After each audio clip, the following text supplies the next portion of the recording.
3 ans après l'annonce officielle, le grand jour approche enfin. La cérémonie d'ouverture des Jeux Olympiques de Paris aura lieu ce vendredi à partir de 19h30. Pour la première fois dans l'histoire, la cérémonie n'aura pas lieu dans un stade, mais au bord de la Seine, devant plus de 300 000 spectateurs. Près de 10 000 athlètes issus de 206 délégations défileront à bord de bateaux pour un spectacle de 4 heures, une organisation minutieuse qui a nécessité plus de 3 ans de préparation.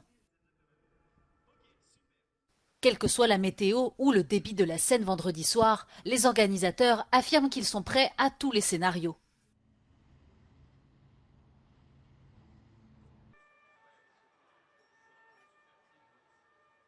La parade et la cérémonie vont très très bien se passer, il n'y a aucun sujet là-dessus.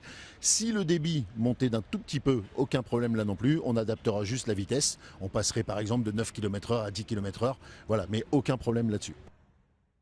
Une prouesse impressionnante menée par l'acteur et réalisateur Thomas Joly. Celui-ci a travaillé main dans la main avec plusieurs dramaturges, chorégraphes et historiens pour imaginer un grand spectacle mettant en valeur l'histoire, l'art et la culture de la France avec 12 tableaux géants qui seront exposés.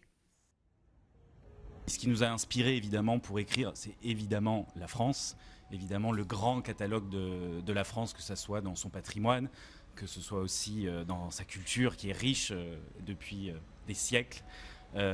Et Paris et ce parcours qui aussi borde des monuments parisiens qui sont riches de culture et d'histoire. Le Louvre, pour en citer un seul qui est connu dans le monde entier, le plus visité des musées du monde.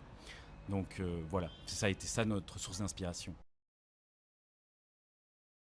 Le déroulement du spectacle a été gardé secret, mais quelques grands moments ont été mentionnés, comme de possibles performances de Céline Dion ou d'Aya Nakamura. En raison de la menace terroriste, près de 45 000 forces de l'ordre vont être déployées. Des quartiers entiers ont été bouclés depuis une semaine. Sofia Katsenkova depuis Paris pour Euronews.